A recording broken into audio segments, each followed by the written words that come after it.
ইখতিলাফ, মতানৈক্য, মতবিরোধ, যা ইসলামে কমন নয়। দ্বীনের ক্ষেত্রে ঐক্য, ইত্তেফাক থাকা জরুরি। আল্লাহ সুবহানাহু ওয়া তাআলা কোরআনুল হাকীমের মধ্যে বলেন, ওয়া'তাসিমু বিহাবলিল্লাহি জামিআ ওয়া লা তাফাররাকু। আল্লাহ পাকের রজ্জকে, আল্লাহ পাকের রশিকে তোমরা মজবুতির সাথে ঐক্যবদ্ধভাবে ধরে রাখো।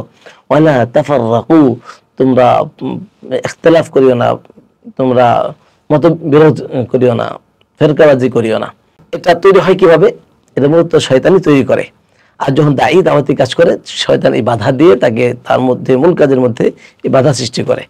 তো আমরা আলোচনা করছিলাম শয়তান, দাওয়াতের পথে শয়তানের বাধা নিয়ে। ইতিপূর্বে আমরা আরো কয়েকটি পর্বে আমরা আলোচনা করেছি দাওয়াতের ক্ষেত্রে শয়তান 10টি বাধা দেয়। 1 নাম্বার, দায়ীদের আকীদা নষ্ট করে।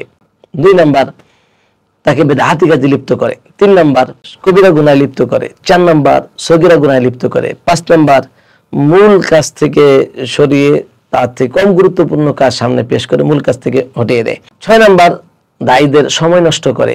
7 নাম্বার, দায়ীদের নিয়ত নষ্ট করে। 8 নাম্বার, দায়ী যখন দাওয়াতি কাজ করে তখন নিজেদের মধ্যে ইখতিলাফ সৃষ্টি করে দেয়, নিজেদের মধ্যে মতানৈক্য সৃষ্টি করে দেয়।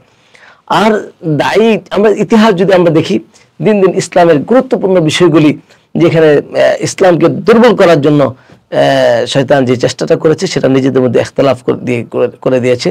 যখন আমরা দিনী কাজে ইখতিলাফ হব, মতানৈক্য সৃষ্টি করব, তখন আমার শক্তিটা কমে যাবে, শক্তি ভেঙে যাবে। শয়তান এর মাঝে ঢুকে আমাদেরকে ধ্বংস করার জন্য সে চেষ্টা করবে এবং সে সফল হবে। এই জন্য ইখতিলাফ এটা হলো শয়তানের কাজ।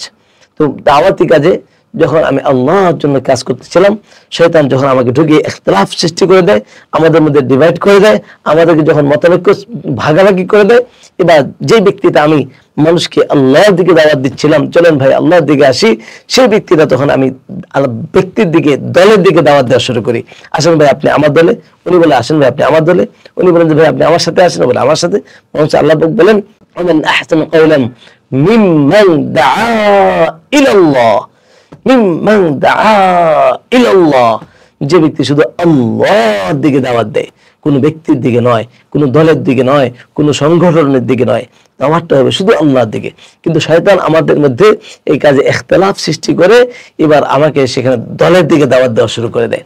তো আমি যে কাজের জন্য আমি নেমেছিলাম, দাওয়াত আল্লাহ বলা বান্দাদেরকে আল্লাহর সাথে জুড়ে দেওয়া, যেটা আমার মিশন ছিল, শয়তান আমাকে ইখতিলাফ সৃষ্টি করে এবার আমাকে আল্লাহর দিকে বাদ দিয়ে আমার দলের দিকে ডাকা শুরু করে দেয়। এভাবে আমাকে মূল কাজ থেকে সে সরিয়ে আমার সে প্রতিবন্ধকতা সৃষ্টি করে, যাতে আমি দাওয়াতি কাজটা না করতে পারি। এই জন্য ইত্তেফাক, আমাদেরকে দিনী কাজে ঐক্যবদ্ধ থাকতে হবে। আর যখন ঐক্যবদ্ধ থেকে কোনো কাজ করতে পারবো, তখন সেই কাজের মধ্যে জোর থাকবে, আল্লাহ সন্তুষ্টি থাকবে, সেই কাজের মধ্যে সফলতা আসবে। এই জন্য আমরা দাওয়াতি কাজের মধ্যে ইখতিলাফ তৈরি করার চেষ্টা করব না, আমরা ইত্তেফাক থাকার চেষ্টা করব। নিজের মতের ভিন্নতা থাকতেই পারে, কাজের পদ্ধতির ভিন্নতা থাকতে পারে, কিন্তু আমি ব্যক্তি বিশেষ, আমি যেন আমার মধ্যে ইখতিলাফ তৈরি না হয়, আমার সেটা যেন শুধু আল্লাহর জন্য হয়। একে অপরকে ভালোবাসবো আল্লাহর জন্য, মহব্বত করবো আল্লাহর জন্য, ইত্তেফাক হবো আল্লাহর জন্য, ঐক্য হবো আল্লাহর জন্য, বাকি বিচ্ছেদ হবো না। আল্লাহ রাব্বুল আলামিন আমাদেরকে দাওয়াতি কাজগুলিকে যার যার জায়গা থেকে ইত্তেফাকের সাথে ইখতিলাফ না করে শুধু আল্লাহর দিকে দাওয়াত দেওয়ার তৌফিক দান করুন। আল্লাহ বলে বান্দাদেরকে আল্লাহর সাথে জুড়ে দেওয়ার তৌফিক দান করুন। শয়তানের এই বাধা থেকে, শয়তানের এই চক্রান্ত থেকে আমাদেরকে বেঁচে থাকার তৌফিক দান করুন। ওয়া আখিরু দাওয়ানা আলহামদুলিল্লাহি রাব্বিল আলামিন।